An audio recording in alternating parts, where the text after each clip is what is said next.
Now I know. I died once.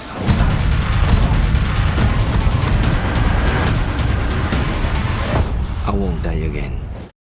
Shocking opening, we dive headfirst into a high-security Indonesian prison, the holding place for the country's most dangerous criminals. We meet a sick prisoner casually mopping the jail floor. The warden soon arrives, confronting the convict and violently throwing pictures of children into his cell. "You are responsible for their death. A beast like you has no right to live." But the prisoner remains unfazed, claiming, "They were not innocent. What I did was necessary, but you won't understand." What happens next is pure madness. The prisoner flawlessly pulls a sharp knife from the trash can and slashes the guard's throat. Before the officer could react, he grabs his gun and executes everyone in the vicinity. The prisoner tightly grabs the warden so he can't run away. Now, only the guard and the prisoner remain, but they shoot each other in a fierce, chaotic volley. The prisoner, whose name is revealed to be Lee, smashes out of his cell and spots the fatally wounded warden trying to escape. Lee ruthlessly shoves his hand into the commander's mouth and breaks his jaw. A chilling glow is on Lee's face, a look that says he is above the law, and absolutely no one can harm him here. Lee then frees all the remaining inmates, ordering them to drop their weapons and follow. They're ecstatic, but their joy is brutally short-lived. More guards were waiting outside. A brutal, fierce shooting erupts, leaving no survivors from either side. Lee, however, already knew they would all be killed, so he cleverly stayed behind and climbs out, walking over the corpses of the fallen. He kills anyone he finds alive on his path. Just like that, Indonesia's most lethal criminal is once again freely roaming outside. Meanwhile, an honest fisherman named Ramli is on his daily route when he spots a man's body washed up by the sea. 2 months later, we meet Eileen, a dedicated doctor at a local hospital. Eileen has been treating the mysterious, unconscious man found by the sea. He's been in a coma for 2 months, and astonishingly, no one has come to visit him. Seeing his gruesome wounds, Eileen wonders who could have inflicted such suffering on a poor soul. She doesn't know his name, so she names him Ishmael. That night, she sleeps next to him. While she sleeps, Ishmael suffers a violent tremor, sees a burst of dark visions, and wakes up screaming. He finds himself in the hospital and immediately tries to run away. His body is too weak, and the moment his feet touch the floor, he collapses, breaking Eileen's sleep. Eileen asks his name, but a horrifying truth emerges. His memory is completely gone. A CT scan reveals tiny metal fragments lodged in his head. He needs surgery to remove them, or his memory will never return. Eileen tells him, "From now on, your name is Ishmael. When you remember everything, then I will call you by your real name." She also introduces him to Ramli, the kind man who saved his life. That same night, Lee arrives, holding a bag of noodles. He looks as if he's returned from a picnic, not a brutal prison break. Lee sits down and starts eating. Their boss interrupts, "Let's get straight to the point. I'm kicking you out of this business." He explains they only worked with Lee out of fear and reputation, but that's all over. "Tonight, we will kill you and take your place. Then no one will stop us." But they grossly underestimated Lee's power. With a single signal, his hidden crew pours out of a nearby van and massacres the boss's men outside. These are the elite goons Lee personally trained, fighters from whom no one returns alive. Inside, as Lee is attacked, a girl named Rika carves through every man who raises a hand against him. She kills them all alone. When no outside help arrives, the boss and his surviving gangster realize escape is impossible. As the boss pulls his gun, Lee effortlessly slits his throat with a chopstick, killing him instantly. The other gangster immediately pleads, "I don't know this man, he's not my boss." Lee mocks him, "When you don't know him, why were you sitting here and listening to him talk?" Just as Lee is about to execute him, the terrified man screams, "Don't kill me. I know something that can be useful to you. I found out about a man who was very special to you." He explains the man was found near the sea, is still in the hospital, and he can bring him to Lee. Lee pauses, wondering if this is the man he thinks it is. He then shoots the man Bondi in the ear and says, "Now you can go to the hospital." Pick him up and bring him to me. Bondi goes straight to the hospital. A nurse tells him to fill out a form, as other patients are waiting. Bondi brutally slaps the nurse and the guards who try to stop him. Eileen arrives to treat him, but realizing her patient is a gangster, she treats him first. While dressing his horrifying wound, Bondi asks about the fisherman who found the mystery man near the sea. Eileen, instinctively protective, deliberately deflects his question. Bondi loses his temper, misbehaves with her, and crosses the line by touching her inappropriately.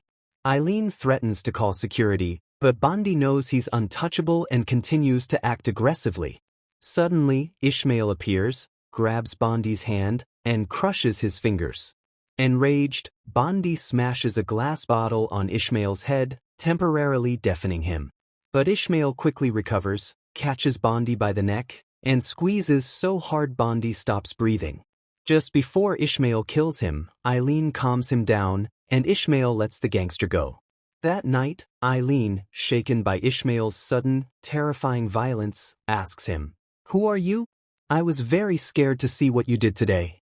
If you stay here, your life can be in danger. You must come with me to Jakarta." Ishmael learns he must go to Jakarta to have the deadly fragments removed from his head. If he stays, the disease, not the goons, will certainly kill him. The next day, they go to the bus stand to leave for Jakarta. Sitting down, Ishmael sees a flicker of his past, causing a blinding headache.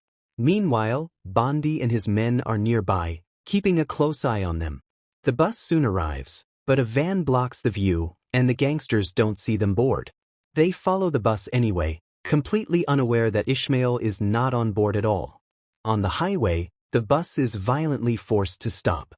Several goons storm the bus and execute the driver. They demand that Abdi come out, revealing Ishmael's true name. Finding no one by that name, they decide to erase the evidence and start shooting all the innocent passengers. A terrified Eileen frantically calls Ishmael for help. The goons kill every man, woman, and even children on the bus. Only Eileen and a little girl are left alive. They question Eileen about Abdi, but she genuinely knows nothing, leading them to beat her brutally. Ishmael and Romley catch up, spotting the stopped bus on a deserted road. Ishmael rushes inside and finds everyone dead. He sees one corpse clearly, but Eileen is nowhere to be found. He finds her spectacles. Before he can process this, a man enters with a can of petrol. Ishmael joins his hands, pleading to be let go, promising to tell no one. The man simply attacks. A vicious fight begins, forcing Ishmael to break his attacker's hands. That wasn't enough. Another goon sneaks up and spills petrol over Ishmael. He takes out a lighter to burn Ishmael alive, but Ishmael retaliates, breaking his legs. He blows and tries to extinguish the lighter's flame as another killer rushes toward him. They torch the bus and lock Ishmael inside. Just before the fire consumes him, Ishmael escapes through the window. One goon tries to shoot him, but Romley heroically jumps in front to save his friend, taking the bullet. Ishmael is devastated by Romley's death, only to be blindsided and knocked unconscious from behind. Meanwhile, we see Bondi, who asks, "The girl is fine, but why have we brought this girl here? She is of no use to us. Let her go." But they respond by shooting him with bullets. He was no longer useful. Eileen is thrown into a prison where Rika brutally tortures her. Rika extracts Ishmael's medical reports from Eileen, which she delivers to Lee. Lee orders his people to bring Ishmael to him alive. Ishmael wakes up at the police station. The police officer is furious, believing Ishmael is responsible for the bus massacre. Ishmael frantically tries to prove his innocence. The officer slides a file toward him, showing him Lee's photo and asking if he knows him. Ishmael's memory loss means he remembers nothing. The officer shows a second picture, Ishmael and Lee sitting together. Before the officer can reveal their true relationship, the lights suddenly go out. The officer senses trouble and peeks out the window to check. The moment he does, a waiting attacker slashes his face with a sharp blade and rushes inside to attack Ishmael. Ishmael's hands are chained to the table. He can't run.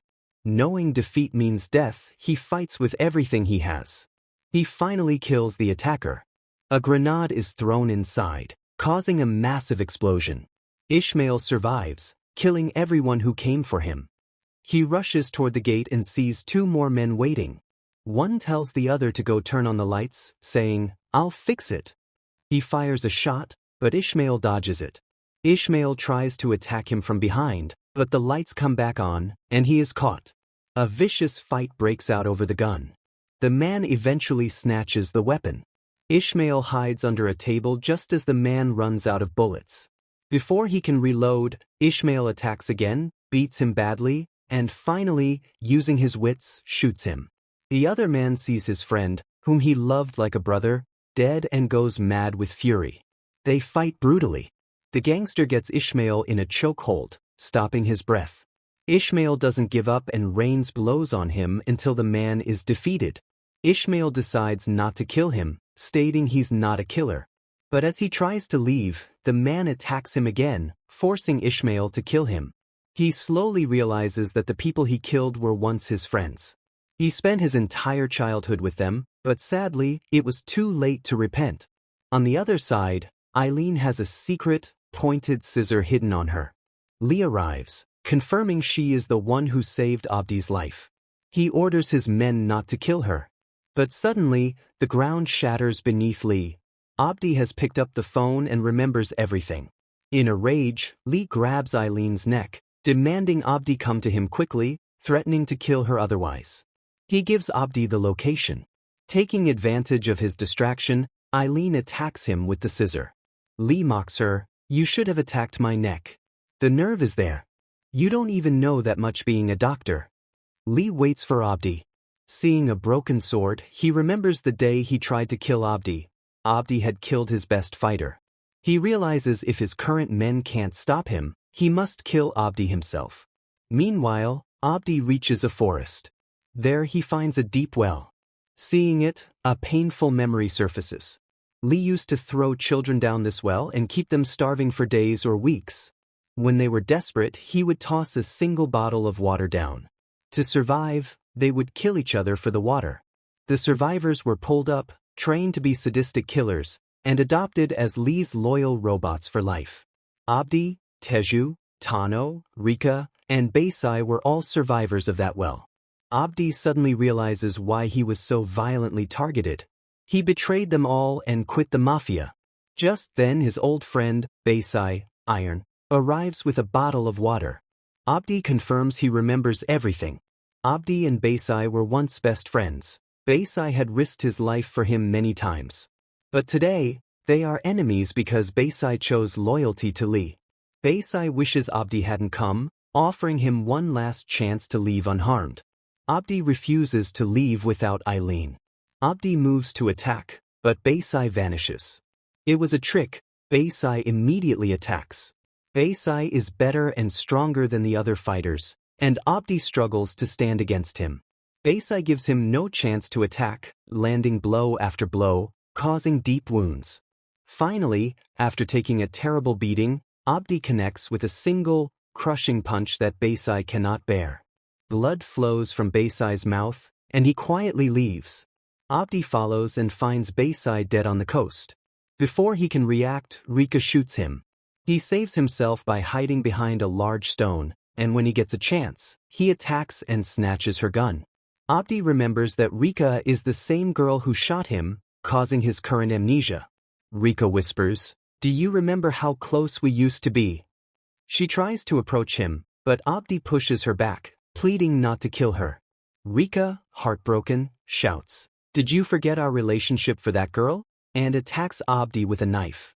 She hits him repeatedly, injuring him badly, but Abdi refuses to kill her. He tells her, "It's enough, stay here. You know that Lee is a beast, don't support him." He starts to walk away.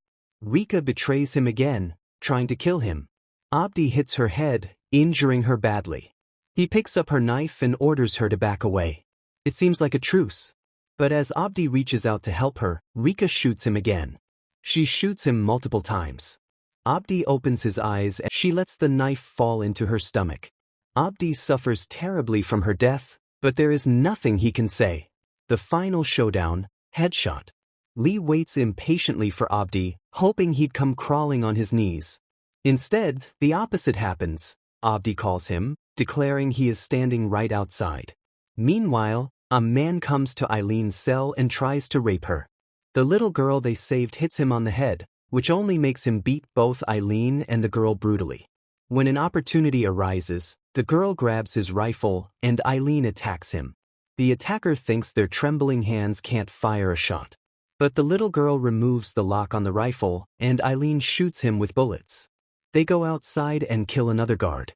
Hearing the shots, more men follow them. Eileen kills as many as she can, but her bullets run out. As the remaining killers close in, Abdi arrives, killing them all and saving Eileen. Eileen, come out. This is me, Ishmael, he calls. Eileen, terrified, tells him to stay away, believing he is a monster like the others. Abdi assures her, Eileen, I am not like these people. You saved my life once. I want you to save me again. Eileen drops the knife, hugs him, and begins to cry loudly. But Abdi's eyes spot an enraged Lee, who attacks him and beats him severely. Lee sneers, you are just a dog who doesn't know the meaning of loyalty. When Lee realizes Rika is dead, he cries, revealing he raised her like his own daughter. Abdi answers, she died the same day you threw her out of the well. You are only responsible for her death. Enraged, Lee attacks Abdi. Every blow is accurate and deadly. Abdi can barely stand for a few minutes, but he never gives up, continuing to fight Lee. The fight escalates, becoming more and more dangerous, with Abdi enduring most of the pain. Yet, he rises with courage, landing multiple blows on Lee. In his final attack, he hits Lee so hard the villain cannot stand up again. Defeated, Lee tries to run away. But Abdi refuses to let him leave. He won't stop until Lee is dead. Lee lunges one last time, using all his strength. Abdi retaliates by breaking one of Lee's arms. Abdi then lifts him and throws him onto a sharp wooden stake, which pierces his body and goes straight through him. Lee is counting his last breaths, but even while dying, he tries to murder Abdi, attempting to pull Abdi's neck onto the stake with him. Eileen intervenes, pulling Abdi back, which breaks Lee's grip. Lee quickly dies from massive blood loss. Abdi is saved but is so gravely injured he immediately faints. The scene shifts to Eileen in a hospital. Doctors have successfully removed the metal fragments from Abdi's head. Abdi suddenly wakes up. A smile returns to Eileen's face. She is overjoyed to see Ishmael awake again. And with that, the movie ends here. Thank you for watching. I hope you liked this story. See you in the next one.